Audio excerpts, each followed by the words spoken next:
तो आज हमें फिर से उसी चीज के लिए नहीं बैठे। मैं अपने पूर्वजों पे आरोप नहीं लगा रहा हूं।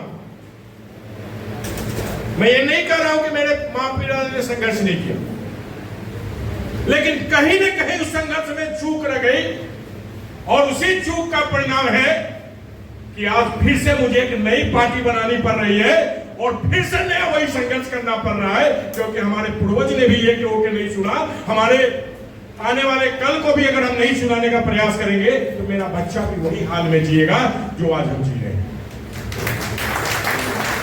साथियों, ये एंजॉय का माहौल नहीं है, ये आनंद का विषय नहीं है। ये बहुत बड़े दुख का विषय है कि देश की आजादी के इतने वर्षों के बाद भी, इतनी बड़ी संख्या और इतनी बड़ी आबादी होने के बाद भी, इतने जाने महापुरुषों का हमारे समाज में उत्पन्न होने के बाद भी आज मेरा संघर्ष फिर शुरू होता है, और आज भी हम दावे के साथ कहते हैं हम हाशिए पर ही खड़े हैं।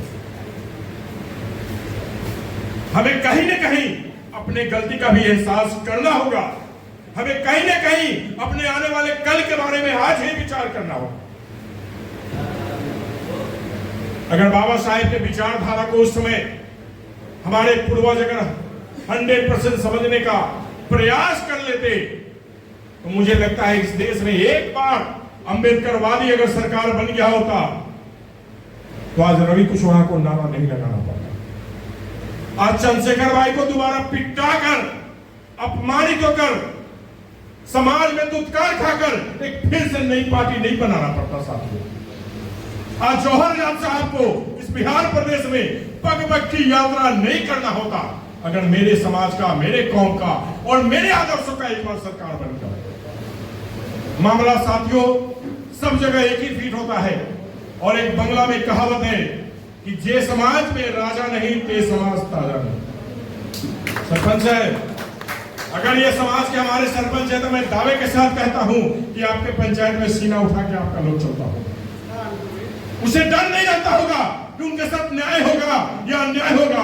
उन्हें कंफर्म पता होगा उनके साथ न्याय और न्याय ही होगा, क्योंकि आपके समाज का एक मुखौटा वहां पे बैठा हुआ है। साथियों, मैं अपने युवा साथियों से एक रिक्वेस्ट करना चाहता हूं। हम फेसबुक बहुत खेल रहे हैं, हम यूट्यूब बहुत खेल रहे हैं, हम व्हाट्सएप बहुत खेल रहे हैं, लेकिन हम किसका खेल खेल रहे हैं? हम अपने लोगों का खेल नहीं खेल रहे हैं, हम उनके खेल में शामिल होकर उनके खेल के हम खिलौना बन रहे हैं। आपको सिर्फ दो धारा में घुमा के रख दी है आज की सरकार और आज की व्यवस्था ने।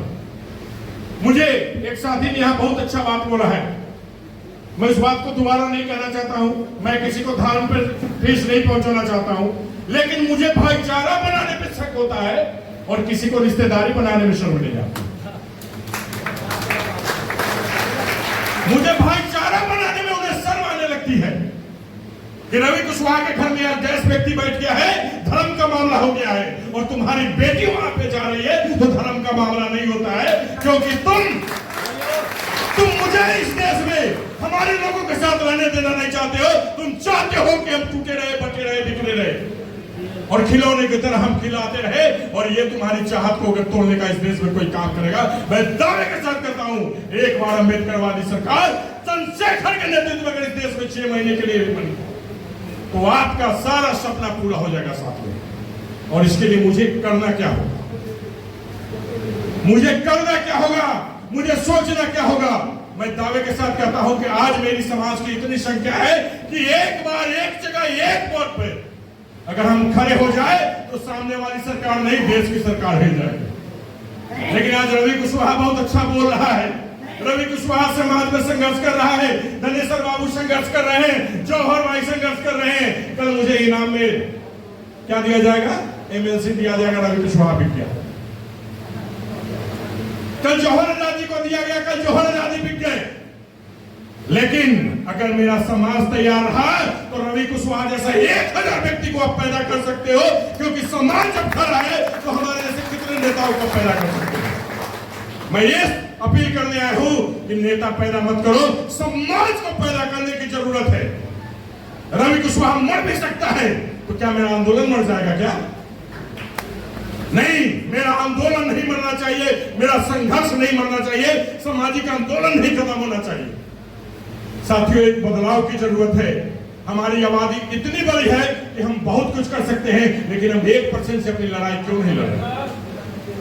हम चंद्रशेखर आजाद रावण को तो मान लेते हैं, राष्ट्रीय अध्यक्ष का मामला आता है तो मुझे आनंद आता है, लेकिन वही राष्ट्रीय अध्यक्ष अगर किसी प्रदेश अध्यक्ष को नियुक्त करता है तो हिंदू मुस्लिम का खेल खेलना हम शुरू कर देते हैं। वही जब प्रदेश अध्यक्ष किसी जिला अध्यक्ष का मामला में जब दखलंदाजी लेता है तो हम जात खेलना शुरू कर देते हैं। ये कहां का न्याय होता है साथियों? आप जिस समाज, जिस कौन, जिस पार्टी से और जिस दुश्मन से लड़ना चाहते हैं, क्या उसके जिला में जिला अध्यक्षों का बदलाव नहीं होता है? क्या होता है कि नहीं होता है? वहां पे प्रदेश अध्यक्ष का बदलाव होता है कि नहीं होता है? लेकिन कभी सुने हैं कि उस दल का प्रदेश अध्यक्ष रोड पे जाके चिल्ला रहा हो कि हम राष्ट्रीय अध्यक्ष का मामला नहीं मानेंगे?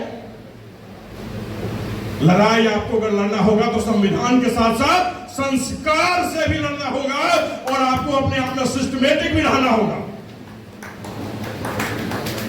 जौहर आजाद के बारे में मैं जहां तक जानता हूं, आज के डेट में अगर जौहर आजाद बिकाऊ होता, जौहर आजाद दलाल होता, जौहर आजाद अगर कातिल होता तो 5 करोड़ रुपया में एमएलसी और एमपी बन गया होता।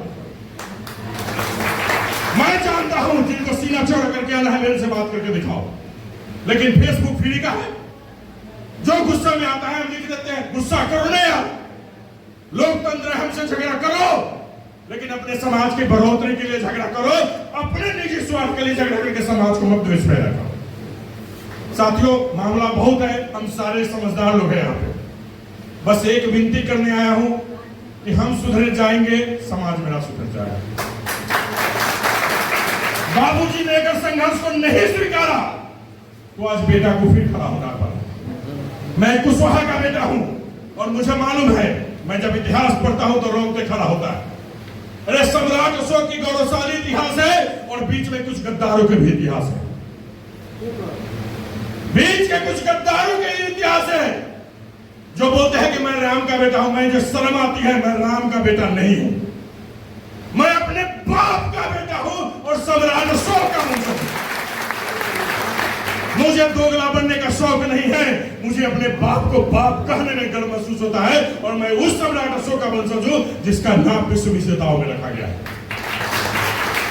तो मैं अपने समाज के लोगों से भी कहना चाहता हूं, ओबीसी के भाइयों, ये राजनीतिक जातियां जो पैदा की गई थी लौकुश, ये कहीं पे भी कोई जातियां नहीं है। और वही जगदेव बाबू जब संघर्ष किया करते थे तो वही कुशवाहा समाज का लोग कहता था कि जगदेव हुआ तो चमार दुसाध का नेता बन गया, और जब मर गए तो मेरा दुश्मन अब पूछ रहा है कि जगदेव बाबू अमर रहे। अब वो लोग जगदेव बाबू अमर रहे से अब बीजेपी ने आकर टाइटल लगा दिया है क्या, जगदेव कुशवाहा अमर। जिस दिन मुंह में पेशाब कर रहे थे उस दिन जगदेव कुशवाहा नजर नहीं आ रहा था।